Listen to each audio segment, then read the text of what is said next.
This is James Taylor, and you're listening to The Creative Life. The Creative Life podcast is a show created for you, the creative.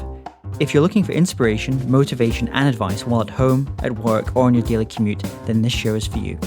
Each episode brings you a successful creative, whether that's a musician, writer, artist, designer, performer, educator, or creative entrepreneur. They share their journey, their successes, their failures, their creative process, their insights, and much, much more.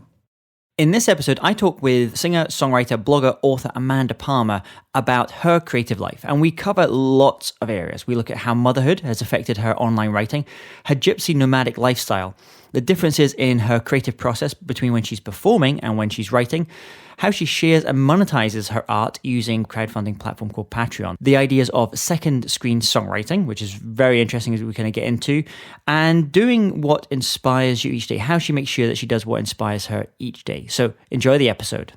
Hey, it's James Taylor, and I'm delighted today to have a wonderful guest, the musician Amanda Palmer.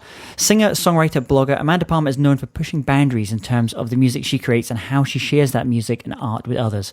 Amanda says, I firmly believe in music being as free as possible, unlocked, shared and spread.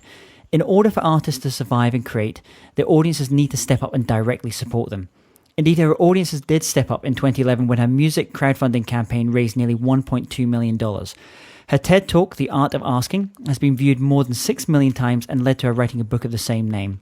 She says that instead of asking, how do we make people pay for the work we create, we should instead ask, how do we let people pay for the work we create?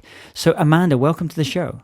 Thank you for having me. It's lovely to be here. So share with our listeners, what's going on in your world just now? Well, the biggest thing going on in my world is I popped a baby out about 5 months ago, and I have this wonderful 5-month-old boy, and its parent is completely surreal.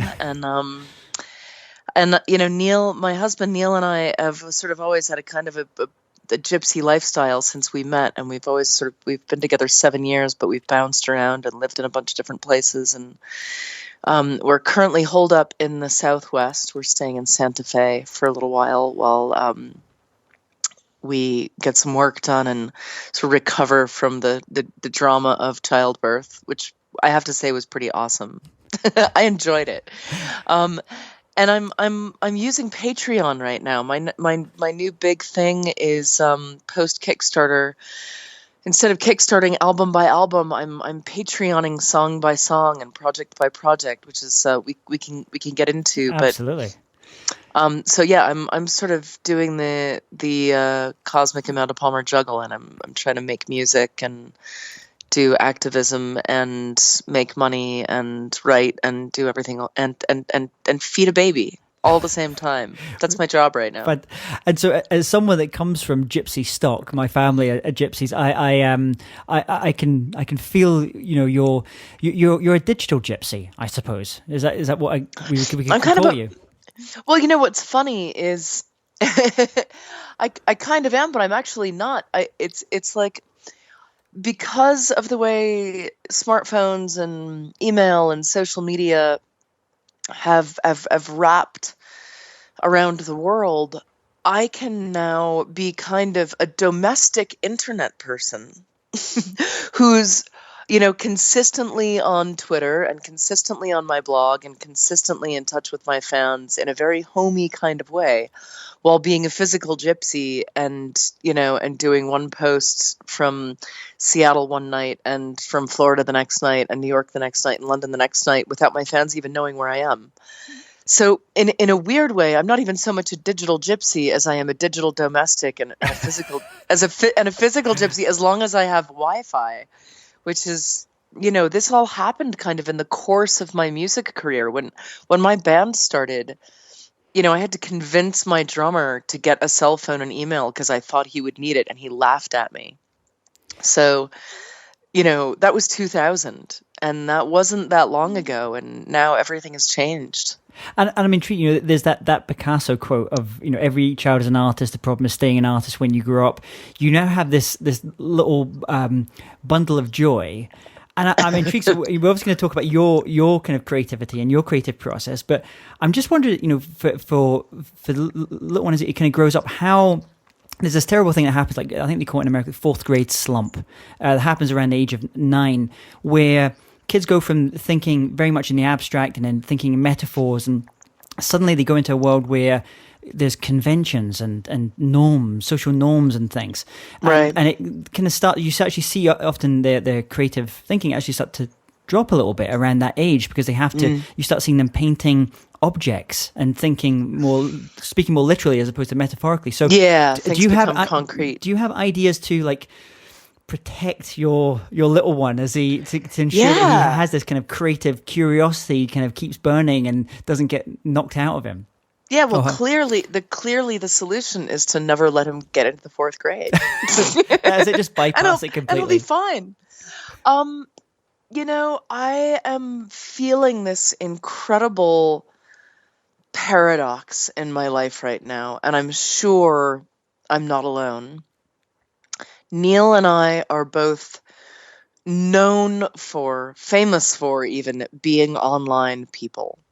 We are, between us, we've got 3 million Twitter followers, and we like to think that we use the internet for good. We have a huge network of friends online. We are, advocates of kindness on the internet. But, we're sort of advocates for the internet. We aren't anti-internet people. We encourage people to go to the digital space to get our stuff. And we've both been doing that for a long time. However, I look at my kid and I don't want him to even see me on the internet. It all of a sudden feels so shameful to sit, while a baby plays at your feet and to be tip-tapping away on, a blog or a piece of writing. And while I know that, parents have been, doing their thing as children sit at their feet for years and years, when a few days go by and I realize that he hasn't been outside and he hasn't touched a tree and he hasn't gone on a walk because Neil and I have been, cranking on our careers, I've sort of gone, wait a second, we're crazy. This is not humane. And I think, you can't do one thing and say another thing to your child. I just don't believe that works. And I think if I want to bring my child up, in a humane way around a human community, you just can't bring your child up on the internet. I don't think it's good. I think they need the tools of reality before they can then go off and use the tools of the internet. But in order to do that, I'm going to have to change my life. I'm going to have to be a person who is not always on their phone and not always on their computer and not always running around putting together a party on the internet. And I think that's fine. I mean, I think I sort of lived that version of myself, and now I'm going to have to really prioritize when is internet time and when is not internet time, because before I had this kid, pretty much all time was internet time. So are you having to like slowly kind of wean yourself off the internet and just have you're having a different kind of relationship with, I mean, you obviously got, both you and Neil have a huge amount of followers and you live a lot of your life online as well. So are you doing that primarily because your situation's changed, your thinking has changed, or it's because you feel that you now have a responsibility to someone else? I think it's a little bit of both, because I was already, once smartphones came into play, I noticed things changing, and now that smartphones have been around for however long they've been around in common usage, 7-8 years. Even if I hadn't had a child, I was sort of starting to get scared. And, and also scared of my own hypocrisy as a smartphone user and a constant tweeter and a someone who has made their living pretty much on the internet. But I've also really started to worry about everybody. And, even though I'm an internet person, I try really, really hard to have good phone etiquette. And it worries me that nowadays, you go out to eat with friends and everybody has their phone on the table and it's on. Yeah. And people aren't present. and relationships feel like they are suffering. And the whole world feels like it's kind of suffering because of that. And, and there's this part of me that's very scared to stand up and say, like, you guys, we're crazy. We are really going in a bad direction. As one who has, reaped so much, goodness from online connectedness. But at the same time, I also think it makes me, on one hand, like, culpable, but also I'm pretty insightful. I've spent a lot of time talking with people about the internet. I'm a fellow at Harvard in a institute that studies the internet. I think about this stuff all the time and I read about it. And I think we're at a turning point where we really have to examine how much of our time we want to spend online connecting with each other and how much time we need to set aside connecting to each other offline before we die empathetic deaths, because I feel like that's happening. So I'm intrigued, like with social media, it's, you we both kind of came up through street performing. I did it very young when I got involved in things and in music, and I know that's a big part of the book, and also about the TED Talk as well. So you have a very quick kind of feedback loop. You put something out and you get a very quick response, whether people like it or not. And then obviously the internet has a similar thing. Social media is that kind of drip thing. And I'm just wondered when your creative process as a songwriter, how that is different from your creative process as a songwriter and as a live performer. How your creative process is different when you had to go and write the book, which is a much longer period. You don't have that instantaneous feedback loop and little, I'm doing good, I'm doing bad. Was that a challenge for you? Kind of switching modes and having to adapt that way? Yeah, it actually was, because I am so used to, at least in my writing, songwriting is funny because you don't usually, you don't just write a song, record it, and put it out the next day on the internet. Songs usually have a gestation period, and then there's production and orchestration and studios and then release. Unless you're me lately, I wrote a song 2 weeks ago and put it up a week later, because I felt like it, and because I could, and because my patrons sort of pay me to do that, and it feels fantastic to be able to work quickly and make fast art. On the other hand, a blog, like a piece of writing, is something that I'm used to just having the instant gratification of, going on an all-night blog bender and writing 8,000 words and then publishing them that night, and waking up in the morning to see all the feedback and see the 200 comments and see everybody else's stories. And the book really did not have that instant gratification. And the way I dealt with that was I wrote the bulk of the book very, very fast. I wrote it in about 6 weeks. And I wrote most of it with Twitter open beside me as a kind of a cheerleader and thesaurus. And, and I would basically just kind of share with the Twitterverse, I'm sitting down to write. I'm about to write my 5,000 words today. And, an hour later I would tweet, I'm looking for a word that, kind of means ridiculous, but in a fond way. And like, what is that thing? And, I'm looking for kind of like a reptilian mammal that's sort of evil and satanic, but not a lizard. And like, and people, you're almost co-creating there. Yeah, the conversation was always sort of flowing around the book. And I didn't just unplug.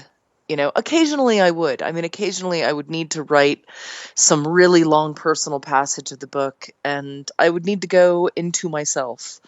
And, Twitter would stay closed, and I would spend that day just staring at the screen and writing. And, but I've learned to evolve my creative processes with the technology, and I think that really is the only way to go. It's never black and white. And I've found the same thing with songwriting.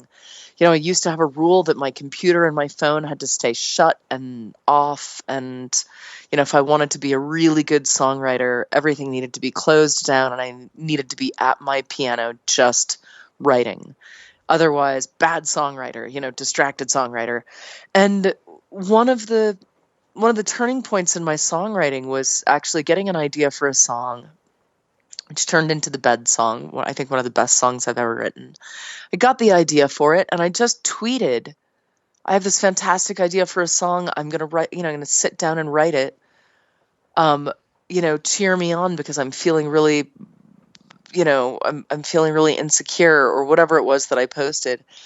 And I had all these people on Twitter saying, like, go, Amanda, you write your song. Hooray. And I sort of wrote the song with Twitter, not actively open. I couldn't see it, but I could check in and feel the support from my fan base. And I, tweeted pictures of myself with my 3 pages of hand-scrawled lyrics and my drafts. And I didn't have much of a conversation, but I sort of put this stuff out there. And, 2 hours later, I had written one of the best songs of my life. And I sort of thought, this isn't bullshit. There's something to this. You work at second screen songwriting. It's like when you're watching something if it's on a TV, and then you have your second screen as well. And it's a lot of my friends, when they're kids, you never see them just sitting doing the one thing. They always have this. They may have different. They may dipping it in and out, but it's there. It's present. As well. And they're having conversations. This thing of the conversation just being a one-way thing is kind of gone, and you're constantly having these conversations. Although I think the most important thing about doing anything with a second screen, whether it's a creative project or, watching a piece of media, watching a film, being with a friend and having your screen also, is you have to be able to do it mindfully. You have to be able to know that you are in control and able to shut the screen off and be with yourself and by yourself if needed, as needed. And that's really hard. Being able to be disciplined, especially in an age where no one needs to feel alone ever. People wake up with their phones in their faces and they go to sleep with their phones in their hands, never having to feel alone.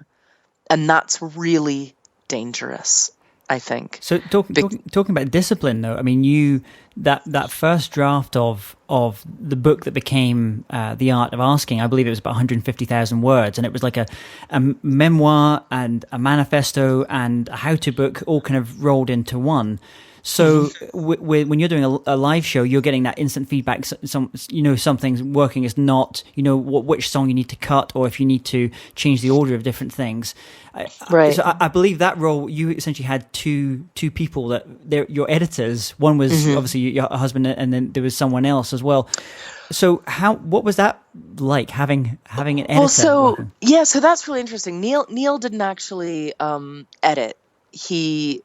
He helped me when I got to a really, really important turning point in the editing process. Neil did spend a couple of days suggesting that I cut giant swaths out of the book, and I did. My 2 sort of day-to-day editors who spent months with me on the book were Jamie and Emily. And Emily was from the publisher. She was working for Grand Central, which is the Hachette label that I was on. And then there was Jamie.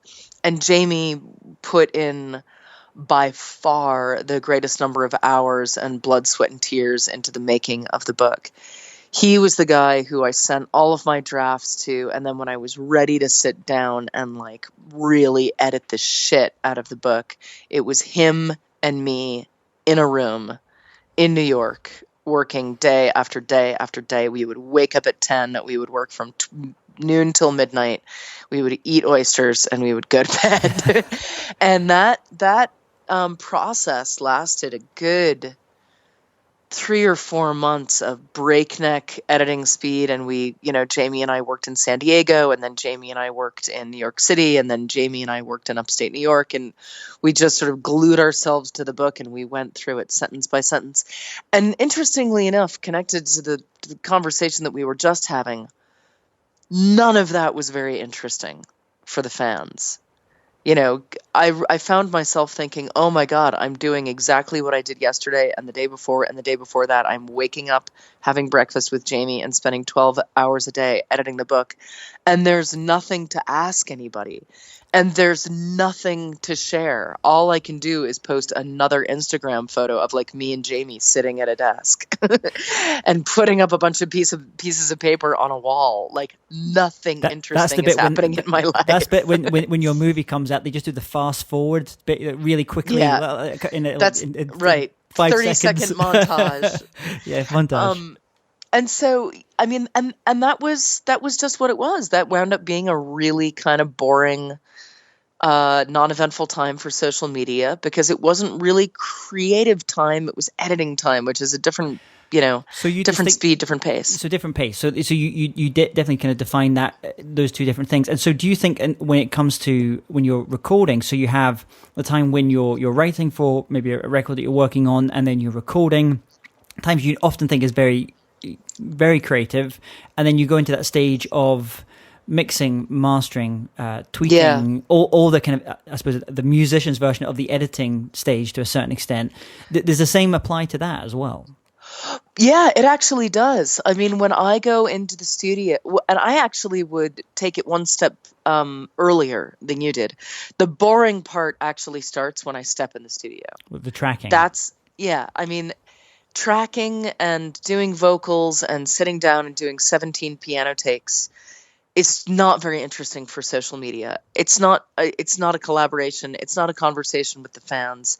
That is when I, come to my own personal Jesus and really, really deal with the nitty-gritty of my songwriting, my exact choices of words and chords and voicings. And that's not really, it's not fun for public fodder.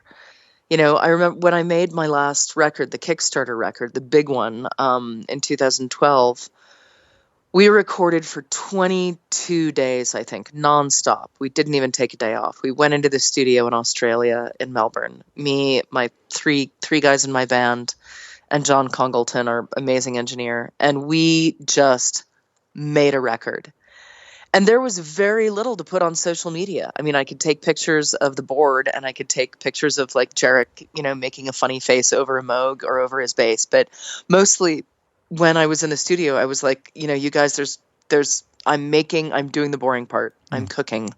There's nothing interesting here really worth photographing or discussing. Now I'm doing my hardcore job of making the art. So how does that change? Because with Patreon, because I definitely want to talk about that as well, which is the next stage in terms of crowdfunding, and it seems to me it's a slightly more there's more of an almost like an evergreen, like it's a residual. Where with a crowdfunding campaign, you have that big burst and you do everything around that. It's typical kind of launch type of thing that happens. Whereas this is kind of going back to like Bach and stuff. This is like where you would have patrons, as in your people that are supporting what you're doing to putting out. So I'm interested, like going with something like a Patreon. How does that change your process of actually creating what you decide to do and how you decide to share that work as well? Yeah, absolutely. And in a way, it's kind of frightening because I grew up a child of record albums. It never occurred to me, even in my 20s, that I, as a songwriter and a performer and a rock star and whatever, would do anything other than collect my songs into albums and then put out an album. Because every single one of my, heroes and mentors and everything that I knew about the industry centered around that format. And, it's really been mind-blowing to realize how narrow that approach is. And, there is something to be said for a moment in time and collecting a bunch of songs together and, asking for someone to give you a lot of attention and listen to an entire, an album that may, especially if it's threaded together with a concept, than to just constantly, throw a song at someone every month. But we have gotten to the point in time where the album as a means of delivery because it's two sides of a piece of vinyl or the length of a cassette tape or what can fit on an old school compact disc, it's just over. And, I feel like I'm sort of swimming in really unknown territory with the Patreon because I have so much power and control and no plan, which is part of what the fans love. I mean, part of what people love about coming on board with me is like, I don't know what's going on. I don't know what I'm going to do next month. I don't know how I'm going to release my music. I don't know if I'm going to put an album out or just dribble the songs out or put out an EP or do a little bit of both or write an 11-minute song and record it the next day and throw it at you. Like, I just don't know. And I'm figuring it out as I go along. And the beautiful part of it is that it's a conversation with the 7,000 people who are currently supporting my Patreon, because every time I do something, I listen. And I ask them, like, how was that for you? Was it good? Was it bad? Did you like it? Should we do more? Did it feel sleazy? Did it feel right? Did it feel like this is the direction we should be going in with this platform? And I'm sort of, being a kind of a technologist and a sort of experimental internet person with myself, the artist, as a guinea pig, at the same time as I'm just trying to be my old school songwriting creative self. And so, how does it exactly? If I'm someone that's interested in being a patron of your work, how does it actually work? How do you let people pay for the work that you're creating? Well, the Patreon is quite simple, and the nice thing is that Kickstarter sort of broke people's minds open and paved the way for how the Patreon works. It's very similar to Kickstarter in that there are tiers of backing. So you could back me at $1 or at $10, or, very few people back me at higher amounts of money. And those are clearly people with a lot of disposable income. But the vast majority of people are backing me at $3 or $5 and some at 10. And instead of it being a one-shot deal, which is you give me $10 once and I will send you my record when it's done, the way Kickstarter works, you are pledging to give me $1 or $10 every time I put out a piece of content digitally. And I determine what a piece of content is. It might be a webcast, it might be a video, it might be an EP of David Bowie covers, as I did last month. It could be anything. I basically just have my finger on a red button on a cash register, and as soon as I deem it, a fair moment to charge all of my patrons, I press the button and they're all charged whatever they've pledged, whether it's $1 or $10. And to keep the artist or the creator from going out of control, or to keep the backer from feeling anxiety, you can cap your monthly pledge. So you're charged at the end of the month for whatever you've pledged, towards that artist. So let's say you've pledged $5, $5 a thing in my direction. But you don't ever really want to pay more than $10 a month. You can put a $10 cap on your pledge. And that way, if I put out 5 things, you're not charged $25, you're just charged 10 and everything else is gravy. And the site works very similarly to Kickstarter. It's pretty much the same sort of visual platform and more or less the same system. And so obviously you have a following. For those artists that are listening to just now, whether they're a writer or they're a musician or they have an idea for something an artist they want to put out in the world, are there any suggestions in terms of how to build an audience for what they're doing and how to fully kind of harness something like Patreon? Well, Patreon and Kickstarter are always the second step. And I was saying this a lot in the days of Kickstarter, because, there was a lot of misunderstanding on both sides. There was the misunderstanding that Kickstarter is just a place where money grows on trees, and if you kickstart something, money and fans will magically come your way, which of course was never true, and it's not true for Patreon either. But then there's that sort of struggle and frustration of being an artist and saying, like, well, then how do I start? How do I get there? And it's like it's always been. finding a readership, finding a listenership, finding someone who likes your paintings, likes your writing, likes your songs. The internet is usually never the first stop, and crowdfunding is certainly never the first stop. The first stop in turning people onto your art is show people your art, locally, and whether that means locally in the town you live in or locally, in the place you hang out on the internet, to your friends on social media, to the people who, on Twitter and Facebook. But as far as musicians go, I wouldn't even suggest starting on the internet. I would suggest, go to an open mic and do it the way people have been doing it since the beginning of time, which is play people your songs. If your songs are good, you'll have some fans. If your songs are bad, you might have a tough time. And it always, it always starts organically like that. And then the internet becomes a tool to harness those real, live, fleshy human beings. And it's funny. I mean, usually when I have a guest, I ask that I've got kind of standard questions. I decided not to do this on this particular one. There's a whole bunch of questions that I just wanted to know, really, and from an observer of what you've done over the years. And one of the questions I usually ask at the end, which is, imagine if you woke up tomorrow morning, had to start from scratch. So you've basically got the tools of your trade. If you're a guitarist, you've got the guitar, the knowledge you've acquired, but you have no contacts. What would you do? How would you restart? And I've actually stopped asking that question because it's always the same. It tends to be with musicians, it's always the same answer. Get out there, network, go and sit in at gigs, play open mic nights, and so I've actually stopped asking the question. Yeah, you've got your answer. I've got my answer. I don't need to ask that question anymore. Let's move on. So you have all these opportunities with something Patreon. You have all these this possibility, this platform to be able to certainly monetize the part of your different creative ideas.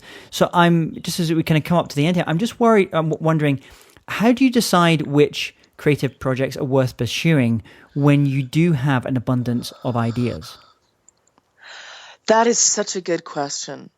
And the answer is the answer that drives everyone around me crazy. But I do what I feel like. That's the answer. And I do the project and the work or the song or the crazy webcast that is drawing my attention.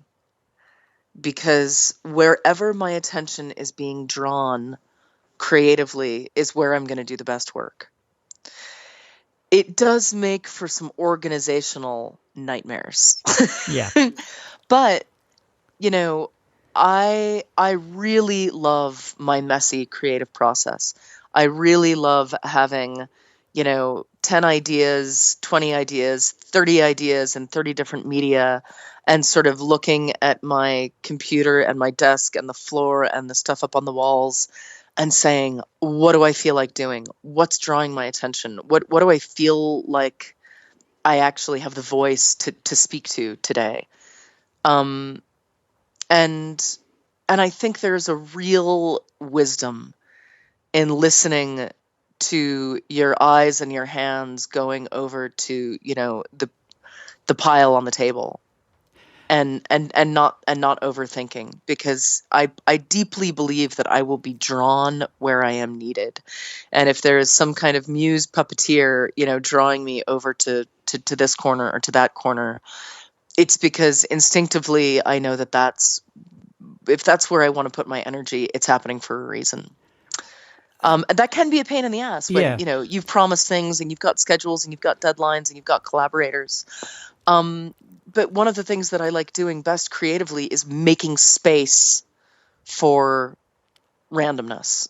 Enough of an architecture so that you're not going to drive people crazy, but enough freedom that you don't feel like you are just painting by numbers. And that works for you in terms of your creative process, and you're highly productive as a creative person. And I think of someone who I believe Maria Popova, who from Brain Pickings, who is extremely productive. And I do kind of wonder, how in the hell does she Oh my God, produce you like should this? hang out with girlfriend.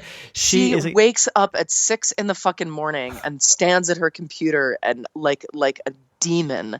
And I am just like, you are from another planet, Yeah, like planet productivity, where I only visit occasionally. She goes deep in terms of her thing, her writing, and she is absorbed, and she's incredibly productive in a way that goes deep in a particular thing, which is her writing, where you have this you have this breadth, and it works for both of you. You kind of each have your creative process, and it's messy, which is fascinating. So as we kind of finish up here as well, I just want to ask just two final questions here, very, very quick fire ones. One is, do you have any online resources or tools like an Evernote that you're really loving just now and you think our listeners should check out? Oh my God, whatever you do, don't listen to me. My shit is a mess. I have notes and email drafts and Evernote and pieces of paper, and I am one of the least organized. However, one thing that I really do love doing, and to this day I always do it, is I keep a notebook with a list of things to do by my computer. A hardcore notebook that is made of pulp and paper and a pen. Old school. And so even as I am, sitting at my computer, and even though I could put those lists in Evernote, I love having paper lists so that when I finish something, I can cross it off. There's that satisfaction of the pen going through the thing. The pen checking the thing off. And I carry that notebook around with me at all times so that when I'm, if I'm outside on a phone call, I can write down little notes to myself and lists of things to do. And do you have a favorite make of notebook? Do you have something that you tend to try and find? I journal in a Moleskine notebook, but I don't like using nice notebooks for my lists. I like having crappy spiral notebooks for my lists because I throw them away when I'm done. And my Moleskine is reserved for my personal journaling, and I usually have the two of them together at all times. And finally, if you could recommend just one record and one book to our listeners that they think they should check out, what would they be? Oh, good Lord. Well, I will give you one of my favorite records of all time, just in case your listeners haven't heard of it, because I don't know how many of your listeners are musos. I think one of the best records of our generation is In the Airplane Over the Sea by Neutral Milk Hotel. And I'm never hesitant to give that album to any human being. I think it is a work of poetic and songwriting and production genius that makes me feel amazing, deep things. And book-wise, I have a favorite book written by a Korean Zen Buddhist, Sung-san. And I always recommend this book to people because it's not very well known. And there's a lot of books out there that are pretty known that I love that I could recommend. But this one is so sort of off the grid that I like recommending it because it really inspired me in my mid-20s and sort of changed my worldview and way of thinking about life and work and love and mindfulness. And it's called Dropping Ashes on the Buddha by Zen Master Sung-san, Seungshahn. And it is a wonderful collection of letters between him and his students in the 70s. Different times, same human beings, same problems. And it's a fantastic read. Well, wonderful. And we'll put all these in the show notes. So if people just go to jamestaylor.me, type in Amanda Palmer there, you'll be able to get all the links to all the things we've been speaking about, including the show notes as well. Amanda, thank you so much for coming on the show. It's been a pleasure. We could have gone on and on, but you've got a little child to look after, I'm sure, and other work to do as well. Finally, share the best ways that listeners can connect with you and learn more about what you're up to in the projects you've got going. Google Amanda Palmer. I'm on all the social media. I'm on Twitter at Amanda Palmer. I've got a Facebook page that I post to really frequently. And what I always ask, if you really, really, really want to get to know me, sign up for the Patreon. You can do it for as little as $1 a month or even less if I don't put anything out that month. And if you're not ready to throw down money, join my email list because I write up beautiful emails and I'm really selective about when I send them. So, maybe 8 or 10 times a year, I'll send out an email kind of recapping what's going on and what the projects are, and that is free, and that you can just, if you just Google Amanda Palmer email list, or you can find it on my website, which is amandapalmer.net. Beautiful. We'll put all these links on the show notes as well. Amanda, thank you so much. I wish you all the best with the forthcoming projects you've got happening, and Motherhood. Thank you. And I look forward to catching up with you next time you're in the UK as well. Yeah, I'm actually really excited to go back there this spring. Awesome. So cool. Thank you. Hey, James Taylor here again. And if you're interested in living a more creative life, then I'd love to invite you to join me as I share some of the most successful strategies and techniques that high-performing creatives use. I put them all together in a free downloadable ebook that you can get by going to jamestaylor.me. That's jamestaylor.me to get your free downloadable ebook on creativity.